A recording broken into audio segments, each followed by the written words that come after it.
અને જે માણસ બિલવૃક્ષનું ખામણું કેરો આખો જલથી ભરે છે, એ જોઈને ભગવાન શંકરને ખૂબ સંતોષ થાય છે અને તેને અઢળક સંપત્તિ મળે છે.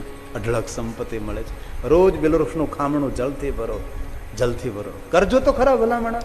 આમાં ક્યાં બહુ ખર્ચ થાય છે અને આમાં ક્યાં કોઈ ખતરો છે? હે, જરૂર કરો. શિવ મહાપ્રણ કહે છે, શિવ મહાપ્રણ કહે છે, જલાકુલમ મહાદેવો દ્રષ્ટવા. શંકર જોવે જલનું કુંડું ભરેલું બિલવૃક્ષનું, શંકર ખૂબ રાજી થાય છે. અને જે માણસ બિલવૃક્ષની સેવા કરે છે અને બિલવૃક્ષને રોજ જલ અર્પણ કરે છે, એમના જીવનમાં એવા ઉજળા દિવસો આવે. એક દિવસ ઇન્દ્ર પણ તેને આગળ નાનો દેખાય, ઇન્દ્ર પણ તેને આગળ નાનો દેખાય, એવું સામર્થ્ય તેને પ્રાપ્ત થાય.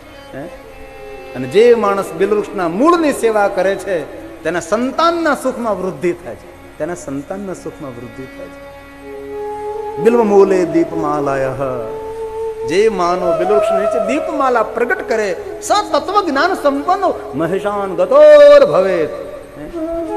તે શિવલોકનો અધિકારી બને છે, તેને તત્વ જ્ઞાન પ્રાપ્ત થાય છે.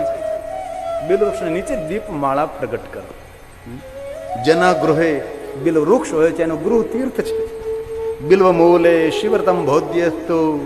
જે કોઈ બિલવૃક્ષની નીચે કોઈ શિવ ભક્તને ભોજન કરાવે તો એકમ વા કોટી ગુણિતમ. એકને ભોજન કરાવો, 1 કરોડ માણસોને ભોજન કરાવવાનું ફળ મળે છે. દધિયુતમ ભોજ્યમ. કોઈ સાધુ, કોઈ સંત, કોઈ શિવ ભક્તને બિલવૃક્ષને નીચે ખીરનું ભોજન કરાવો, બિલવૃક્ષ નીચે બેસાડીને ખીરનું ભોજન. સ દરિદ્ર ન જાય તે. તેના કુળમાં નિર્ધનતા ના આવે, તેના કુળમાં દરિદ્રતા ના આવે. પાર્થેશ્વર મહાદેવની પૂજા બિલવૃક્ષની નીચે કરો. કોઈ પણ જપ તપ સાધના બિલવૃક્ષની નીચે કરવાથી જલ્દી મંત્ર સુખ આપતો ને સિદ્ધિ આપનારો બને છે. શિવપુરાણમાં તો બહુ વિસ્તૃત બધું ગાયું છે, પણ એ બધું કાંઈ થોડા ટાઈમમાં ન બોલી શકાય, ન કહી શકાય. બિલ્વના વનની અંદર બેસી પાર્થેશ્વર મહાદેવની પૂજા થાય. ક્યારેક અવસર મળે તો શિવ મહાપ્રણની એક સંહિતા છે, જેનું નામ છે રુદ્ર સંહિતા. એ બિલવૃક્ષના જંગલમાં બેસી રુદ્ર સંહિતાનો પાઠ કરવામાં આવે. તેનો બહુ જ મહિમા છે. તેથી આપણી કથામાં, નામ તો ભૂલી ગયો, મારા સુરતના એક કણબી પટેલ છે, લેવા પટેલ આપણા, મને દરેક કથામાં 1000 બિલવૃક્ષ મોકલે, જે શિવ ભક્તો હોય તેના આંગણે વાવવા માટે. નીતિનભાઈ પટેલ છે, આપણા સૌરાષ્ટ્રના જ છે. 1000 બિલવૃક્ષ. એને સંકલ્પ કર્યો છે કે બાપુ મારે 1 કરોડ બિલવૃક્ષનું દાન કરવું છે. 1 કરોડ બિલવૃક્ષનું દાન. દરેક કથામાં 1000 અહીંયા પણ મોકલાવ્યા છે ને, અહીંયા પણ આપ્યા છે ને ભાઈ મનસુખભાઈ, અહીંયા પણ આપ્યા છે. તેથી આંગણે બિલવૃક્ષ વાવજો, તેની સેવા કરજો. તેનો બહુ જ મહિમા છે, બહુ જ મહિમા છે. રાણસીકીમાં લગભગ આંગણે હું બિલવૃક્ષને જોઉં છું. અમારા અમરાપુરમાં આંગણે બિલવૃક્ષ. હમણાં જે કોઈ ગામમાં મને જવાનું થયું, તે હરિભગત હતા, ભગવાન સ્વામિનારાયણના ભક્ત હતા, અને એમના આંગણામાં એટલા સુંદર બિલવૃક્ષ હતા, એટલા સુંદર બિલવૃક્ષ હતા. અને રોજ બિલવૃક્ષને જલ અર્પણ કરે, બિલવૃક્ષને પરિક્રમા ન કરતો. હરિભગત હતા. અને એક વાત કહું, દુઃખ નહીં લગાડતા. ઘણીવાર સંપ્રદાયની જડતા એ આપણા માટે ઘણું બધું ભૂલવાડી દેતી હોય છે, ઘણું બધું ચૂકી જતા હોય છે આપણે. કોઈ સંપ્રદાયની જડતા એ ઘણું બધું ગુમાવી દેતા હોય કે આપણા સંપ્રદાયનો નિયમ છે આપણે કોઈના પ્રવચનમાં જવું નહીં, આપણે કોઈ કથા કીર્તનમાં જવું નહીં. ભલામણા ઘણું બધું આપણે ચૂકી જઈએ. અરે વિશાળ બનીએ, દરિયા દિલ બનીએ. દરેક સાધુ સંતોના પ્રવચનો સંભળાય, દરેક કથાઓ સંભળાય. કોઈ પણ ધર્મગુરુ પ્રવચન કરતા હોય હવે ને. અને હવે તો કેટલું સારું થયું છે. તમે આમ ટીવી શરૂ કરો તો કેટલી ધાર્મિક ચેનલો આવે છે. તમારે જે સાધુને સાંભળવા એ તમે પ્રેમપૂર્વક સાંભળી શકો છો, ઓનલાઈન સાંભળી શકો છો. તમે જુઓ ખરા, કથા આપણે રાણસીકીમાં ગાઈએ છીએ, કહીએ છીએ, સાંભળીએ છીએ. આખું વર્લ્ડ ઘરે ઘરે ટીવી શરૂ હોય, પોતાના નિવાસસ્થાને બેઠા બેઠા ભગવાનની કથા સાંભળતા હોય છે. આ કથા મંડપમાં બેઠા તેટલા જ માણસો કથા સાંભળે તેટલું ન હોય. કરોડો માણસો કથાનું શ્રવણ કરતા હોય, કારણ કે અત્યારે લાઈવ પ્રસારણ થઈ રહેલું છે. અને એ સમય ન હોય તો જ્યારે તમને ફુરસત મળે ત્યારે તરત કેટલું સુંદર ટેકનોલોજી. યુટ્યુબ ખોલો, કોઈ પણ સાધુ સંતનું નામ લખો, તમારી સામે પ્રવચન કરે. અવધેશાનંદ ગિરિજી, સુધાંશુજી મહારાજ, પ્રેમભૂષણજી મહારાજ, આપણા બાપુ, આપણા ભાઈજી, કોઈ પણનું નામ લખો, એ જ સમય તમારી સામે પ્રવચનની શરૂઆત થઈ જાય. કેટલું અત્યારે સુલભ બન્યું છે. એક ઘડી આધી મેં પુનિયાદ. બિલ્વ પત્ર મહાદેવજીને બહુ જ પ્રિય છે. તેથી બિલવૃક્ષ વાવો, બિલવૃક્ષની સેવા કરો, વૃક્ષ વાવો. અને જો ધરતી પર વૃક્ષ વાવવા માટે કાર્યરત નહીં બનીએ તો આવતા દિવસો આપણા માટે બહુ જ કપરા આવવાના છે.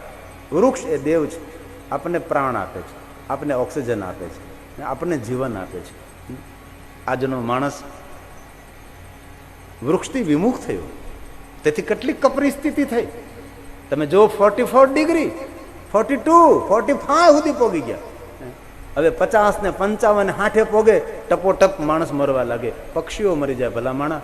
તેથી એક ગિરી બાપુ સાધુ તરીકે તમારી પાસે દક્ષિણા માગે છે કે આ કથા પૂર્ણ થયા બાદ એક હૃદયની વિનંતી, તમારા આંગણે તમારા ખેતરમાં જો જગ્યા હોય તો રાણસીકીની કથાને યાદ નિમિત્તે એક એક વૃક્ષ વાવજો, તેવી એક હૃદયની પ્રાર્થના છે. એક હૃદયની પ્રાર્થના છે. જંગલ ખાતાવાળા વૃક્ષ વાવે ન વાવે મૂકો પંચાયત તેની. આપણે એટલા માણસો એક એક વૃક્ષ વાવીએ, તમે જોવો તો ખરા કેટલું મોટું જંગલ ઊભું થાય, કેટલું મોટું જંગલ ઊભું થાય. આપણું ટુ વ્હીલ કોઈ વૃક્ષની નીચે મૂકવા માટે આપણે મારતા હોઈએ છીએ, પણ ક્યારે એવું વિચાર્યું કે આપણે વૃક્ષ વાવી દઈએ તો આપણા બાદ કોઈ આપણી ગાડી, કોઈ 4 વ્હીલ 2 વ્હીલ કોઈ વૃક્ષ નીચે મૂકે? તેથી બહુ વિનંતી, વૃક્ષ વાવો, વૃક્ષ વાવો, વૃક્ષ વાવો. આજે અમે વૃક્ષો વાવ્યા, બિલ વૃક્ષ વાવ્યા કામનાથ મહાદેવના સાનિધ્યમાં, પૂજ્ય ગુરુદેવની તપોભૂમિમાં આજે વૃક્ષારોપણ થયું, ગાય માતાનું દર્શન કર્યું, કેટલો આનંદ થાય છે. તો બિલવૃક્ષ કેવી રીતે પ્રગટ થયું તેની નાનકડી એક રૂપક કથા છે. આ લક્ષ્મીના તપનું ફળ છે, આ લક્ષ્મીજીની સાધનાનું ફળ છે. લક્ષ્મી સ્તન ઉત્પન્નસ્ય મહાદેવસ્ય પ્રિય, એ બિલ્વવૃક્ષ છે. એકદમ સુંદર કથા છે.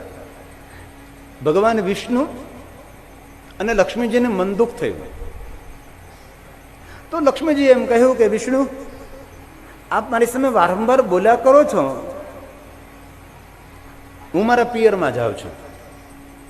વિષ્ણુ ભગવાને રોક્યા નહીં, અને કોઈ પુરુષ ન રોકે ને પિયરમાં જતા હોય તો, એટલા દિવસ તો શાંતિ. વિષ્ણુ ભગવાને રોક્યા નહીં, જાઓ. લક્ષ્મીજી બબડતા બબડતા બોલતા બોલતા જાય. વિષ્ણુ એના મનમાં શું સમજે છે? મહાન બાપની બેટી છું, સાગરની પુત્રી છું, મારા ભાઈઓ કેટલા મહાન છે, ધન્વંતરી, રત્ન, ઐરાવત, આ કેટલા કેટલા, કાળકોટ, અમૃત, અમારું કુટુંબ છે. મારા પતિ મારી સામે બોલે? મારા પતિ વિષ્ણુને મારે કહી દેવું છે કે હું કાંઈ જેમ તેમ નથી. પતિનું ગૃહ છોડી પિતાના ગૃહ તરફ જાય છે. માર્ગમાં નારદ મળે છે. નારદ પૂછવા લાગે, લક્ષ્મીજી કઈ બાજુ આપ એકલા એકલા જઈ રહ્યા છો? ત્યારે લક્ષ્મીજી કહે છે, નારદ આમ તો કાંઈ નહીં, પરંતુ મારા પતિ સાથે મને થોડુંક બોલવાનું થયું, થોડું મન દુઃખ થયું, તેથી રીસામણે જાઉં છું. નારદ તો સાધુ છે, મુનિ સતમહ નારદો. નારદે એમ કહ્યું કે લક્ષ્મી સાંભળો, પતિ સાથે ઝઘડો થાય, આમ પતિનું ગૃહ છોડીને પિતાના ગૃહે ન જવાય. અને પરિવારમાં તો થોડું ઘણું આમ તેમ ચાલતું હોય, પતિ બોલે ત્યારે પત્નીએ મૌન થવું જોઈએ, પત્ની બોલે ત્યારે પતિએ મૌન થવું જોઈએ. અને પતિ પત્ની વચ્ચે તો લક્ષ્મીજી ઝઘડાઓ થતા જ હોય. તે લક્ષ્મીજી શું કહે ખબર? નારદ, તમારી વાત સાચી છે, પતિ પત્ની વચ્ચે ઝઘડાઓ થતા જ હોય, પણ નારદ તમે લગ્ન કર્યા છે? નારદ કે નહીં. તો તમને શું ખબર હોય કેવા થાય? તો મને ખબર હોય કેવા લગ્ન કર્યા હોય તેને ખબર હોય. મારે તમારી વાત નથી માનવી નારદ, તમારો અનુભવ નથી, તમે જાઓ તમારા માર્ગે, મારે માગ્યા વગર કોઈ સલાહ સૂચન નથી જોતું. નારદ કે આપની મરજી. તો આ હાલ્યો હું તો નારાયણ નારાયણ. આ લક્ષ્મી પતિ સાથે ઝઘડો કરી પિતાના ગૃહે આવી, પિતાજી આવકાર આપ્યો. કેમ બેટા લક્ષ્મી, શું થયું? લક્ષ્મી કહેવા લાગે છે, અરે પિતાજી, મારા પતિ મારી સામે ઝઘડો કરે છે, બહુ બોલ બોલ કર્યા કરે છે. તો પિતા સાગર શું કહે ખબર? તારા પતિને આ હિંમત તારી સામે બોલે? જોઈ લઈએ આપણે કઈ જેમ તેમ નથી. હવે એમાં બાપના વખાણ કરવા, દીકરીના વખાણ કરવા? સાગરે આવકાર આપ્યો, પિતાજી આવકાર આપ્યો. ભલે બેટા લક્ષ્મી આવે, કાંઈ વાંધો નહીં, અમે છીએ ને, બેઠા છીએ ને. ખરેખર દીકરી સાસરે ગયા પછી કાંઈક ઝઘડો કરીને આવે, દુઃખી થઈને આવે, તો તેને સહકાર અપાય કે સમજણ અપાય? સમજણ અપાય કે બેટા થોડુંક ધૈર્ય રાખ, થોડું સહન કર, થોડી શાંતિ રાખ, થોડી મૌન રહે, મીઠું બોલ, થોડો આદર સૌનો કર, થોડું કામ કર, થોડું ધીરજ રાખ, બધું ભગવાન તારું ઠેકાણે પાડે, બધું સારું કરશે, એમ કરી અને તેને વળાવી દેવાય. દીકરીના પક્ષમાં રહી તો દીકરીના એક ભાવમાં બે ભાવ થાય, દીકરી પણ દુઃખી થાય અને બાપ પણ દુઃખી થાય. અહીંયા સાગરે પોતાની પુત્રી લક્ષ્મીને સહકાર આપ્યો છે. અંદર ગઈ, ભાઈઓ બધા બેઠેલા. ધન્વંતરી બોલ્યો, ઐરાવત, શંખ, આ બધા બોલવા લાગી. બેન લક્ષ્મી કેમ ઓછી થાય, શું થયું? અરે ભાઈઓ શું કહું, મારા પતિ સાથે મને ઝઘડવાનું થયું, મારી સામે બહુ બોલ બોલ કરે છે. અરે તારા પતિના આ હિંમત, અમે એટલા મોટા મોટા તારા ભાઈઓ છે, ભલે બેન લક્ષ્મી પાછી આવે કાંઈ વાંધો નહીં, અમે તને સાચવી લેશું, અમે એવું માનશું કે એક ભાઈ વધારે હતો, ખેતરનું કટકું તને કાઢી આપશું, એમ ન કરું તો બ્યુટી પાર્લર ખોલી આપશું. અત્યારની લક્ષ્મીની વાત છે એ નહીં. ભાઈઓએ પણ સહકાર આપ્યો છે. પછી ભાભીઓ તો પછી તો એમ કહે ને કે ભલે લક્ષ્મીબેન કાંઈ વાંધો નહીં, અમે બેઠા છીએ ને તમને સાચવવા માટે, પણ સાચવવા નહીં, ઝઘડો કરવા. કે ભાભીઓને તો ખબર હોય કે 200 કિલોમીટરનું વાવાઝોડું સારું, પણ આ નણંદબાથી ભગવાન બચાવે. આવકાર આપું પરાણે પરાણે, ભલે લક્ષ્મીબા કાંઈ વાંધો નહીં, અમે બેઠા છીએ, ભલે મૂંઝાવમાં ભલે આવ્યા તમે. હવે થોડા દિવસો માટે તો બધું બરાબર ચાલ્યું, પણ લક્ષ્મી કાંઈ કામ ન કરે. સવારમાં સુંદર મજાની ભાખરી ખાઈ જાય, બાજરાનો રોટલો દાબી જાય, બપોરે રોટલીને થપ્પો ઉપર જાય, થાળી એક દાળ ભાત ખાઈ જાય, પછી 5 સાડા 5 તો પાણીપુરી હોય જ પાછી, એટલે બધું સાંજે પાછું હરખું એવું વાળવું કરે. પછી 8 વાગે બેસી જાય. એ રિશ્તા ક્યાં કહેલાતા, એ પવિત્ર રિશ્તા. પછી છેલ્લે સિરિયલ આવે ગુજરાતીમાં છૂટો છેડો, આ બધું જોવે, ઘરનું કાંઈ કામ ન કરે. હવે ઘરનું કાંઈ કામ નહીં કરવાને કારણે ભાભીઓ સાથે ઝઘડાઓ થવા લાગ્યા, લક્ષ્મીને ને ભાભીઓને. તો ભાઈઓ કોના પક્ષમાં રહે? બહેનના પક્ષમાં રહે કે પત્નીના પક્ષમાં? પત્નીના પક્ષમાં. પત્નીના પક્ષમાં બોલવા લાગ્યા. બેન એક તો તું પાછી આવે છે, ઉપરથી શા માટે ઝઘડા કરે છે? શાંત રહેને, ખાઈ પીને આનંદ કરને, શા માટે બોલ બોલ કરે છે? ભાઈઓ બધા પોતાની પત્નીના પક્ષમાં રહીને બેન સાથે ઝઘડો કરવા લાગ્યા છે.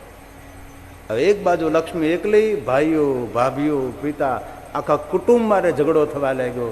હવે લક્ષ્મીને પોતાની ભૂલ સમજાણી કરે, આના કરતાં તો વૈકુંઠ લોકમાં પડી રહ્યો તો સારું હતું, ત્યાં તો એક સાથે ઝઘડો થતો હતો, અહીં તો આખા ઘર સાથે ઝઘડો થાય. હવે મને કોઈ જો વૈકુંઠ લોકમાં મૂકવા આવે તો જિંદગી ભર વૈકુંઠ લોક ના છોડું. હવે પોતાની ભૂલ તેને સમજાણી છે. જો સમયસર આપણી ભૂલ આપણને સમજાય તો ઘણું સારું થઈ જાય, પણ આ દુનિયામાં સમયસર કોઈને પોતાની ભૂલ નથી સમજાતી. ઘણું બધું લૂંટાવી બેઠા હોય અને ઘણું બધું ગુમાવી બેઠા હોય, ત્યાર પછી આપણને આપણી ભૂલ સમજાતી હોય. લક્ષ્મીને થયું કે હવે મારું સમાધાન કોણ કરાવે? નારદની યાદ આવી છે. લક્ષ્મીજી નારદ પાસે ગયા છે અને કહ્યું, નારદજી તમારું કહ્યું મેં ન માન્યું, આપ વિષ્ણુને સમજાવો, મારે સમાધાન કરવું છે, મારે જવું છે મારા પતિના ગૃહે. નારદ આપ મારી સાથે આવો. નારદ કે હવે હું નહીં આવું. કેમ? તમે તો મને કહેતા હતા ને સમાધાન કરાવવાનું, સમજાવતા હતા, આપ મને થોડી મદદ કરો. નારદ કે હવે મારાથી ન થાય. સાંભળો લક્ષ્મી, તાજો તાજો ઝઘડો હોય તો ઘર મેળે સમાધાન થાય, પણ કેટલા વર્ષોથી તમે તમારા પિતાના ગૃહે છો, હવે સમાધાન હું ન કરાવી શકો. તો નારદ આપ મને મદદ કરો, હવે હું શું કરું? બહુ નારદ સરસ બોલે છે. નારદ કે લક્ષ્મી, હવે જો તમારું સમાધાન કરવું હોય ને તો સમાજના 5 ડાયા માણસોને ભેગા કરવા પડે, પંચ બોલાવવું પડે. કોને ભેગા કરીએ? ઇન્દ્ર પાસે જઈએ. નારદ આપ મારી સાથે આવો. લક્ષ્મી નારદ ઇન્દ્ર પાસે ગયા, રજૂઆત કરી, ઇન્દ્ર સાથે જોડાણા. બ્રહ્માજી પાસે ગયા, બ્રહ્મા સાથે જોડાણા છે. કુબેર પાસે ગયા, કુબેરજી સાથે જોડાણા છે. હવે 4 થયા છે, ઇન્દ્ર, બ્રહ્મા, કુબેર અને નારદ. લક્ષ્મી કહે, નારદ હવે 5મા કોણ આવશે? તો કે મહાદેવજી પાસે જઈએ આપણે. ભેગા થઈને મહાદેવની પાસે જાય છે, કૈલાસ તરફ. શંકર ભગવાનની નજર પડી, કરે લક્ષ્મી છે, ઇન્દ્ર છે, બ્રહ્મા, કુબેર મારી પાસે આવી રહ્યા છે.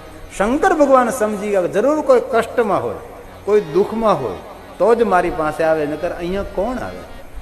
દેવતાઓ આવી પહોંચ્યા છે. મહાદેવે સુંદર મધુર આવકાર આપ્યો. ઇન્દ્ર પધારો, કારણ કે રાજા છે ને, તેને પહેલો આવકાર. બ્રહ્માજી પધારો. કુબેરજી મારી બાજુમાં બેસો, કારણ કે પૈસા વાળો ખરો ને કુબેર. ઇન્દ્રજી આપ પધારો. બ્રહ્મા, કુબેર, લક્ષ્મીજી પ્રણામ. નારદજી કેમ કૈલાસમાં આવું થયું? નારદ કહે છે, મહાદેવજી લક્ષ્મીના ઘરમાં પતિ પત્નીને થોડું મન દુઃખ થયું છે, અમે 4 ભેગા થઈને આવ્યા, આપ જો પધારો તો પંચ પૂર્ણ થાય અને આપણે ભેગા થઈને જઈને વિષ્ણુને સમજાવી આ બંનેનું સમાધાન થાય. ભગવાન શંકર કરે મને શું વાંધો, લક્ષ્મીના ઘરમાં શાંતિ થતી હોય તો આવો અત્યારે આપણે જઈએ. ભગવાન શંકરે જટા બરાબર કરીને ભાલમાં ભસ્મનું ત્રિપુંડ કર્યું, હાથમાં જોલીને ત્રિશુલ પકડ્યું, ડમરું ખખડાવ્યું, વગાડ્યું. હાલો અત્યારે જઈએ. લક્ષ્મીને કહેવા લાગે છે, લક્ષ્મી તમારા પતિ વિષ્ણુ સાથે એટલા નિકટના સંબંધો છે, સુંદર રીતે તમારું સમાધાન કરી દઈ, વિષ્ણુ તમારો સામે બોલે નહીં. હાલો અત્યારે જ નીકળીએ.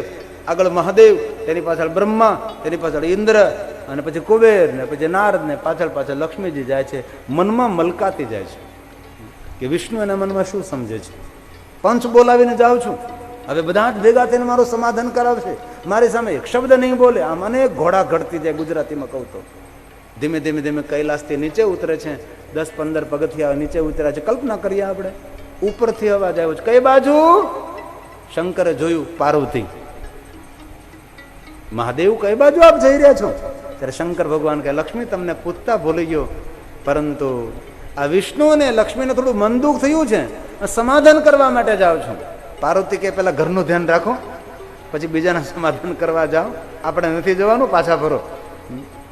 શંકર ભગવાન પાર્વતી ના કહી એટલે કહ્યું કે મારાથી નહીં હવાય, હવે લક્ષ્મી મને ક્ષમા કરજો. પાર્વતી ના કહે હું જો તમારું સમાધાન કરવા આવું તો લક્ષ્મીજી તમારું સમાધાન થઈ જાય, પણ મારા ઘરમાં તો રોજ આવી જાય, તેથી હું નહીં આવી શકું. શંકર ભગવાને ના કહી તો પછી ઇન્દ્રે કહ્યું, લક્ષ્મી મને પણ ક્ષમા કરજો, હું પણ ના આવું. બ્રહ્માએ કહ્યું, ઇન્દ્ર ના આવે, મહાદેવ ના આવે તો મારાથી પણ ન આવે. પછી કુબેર તો પૂછવા જ ન ઉભા રહ્યા. જોત જોતામાં પંચ વિખાઈ ગયું. એક નારદ રહ્યા, કારણ કે નારદ સાધુ છે, નારદ સજ્જન છે. હવે લક્ષ્મીજી કહે છે, નારદ હવે મારું સમાધાન કોણ કરાવશે? હવે નારદ બહુ સરસ બોલે છે. નારદ એમ કહે છે કે લક્ષ્મી, જ્યારે જીવનમાં સંકટ પડે ને, ત્યારે સગા સંબંધીઓ પાસે ન જવાય.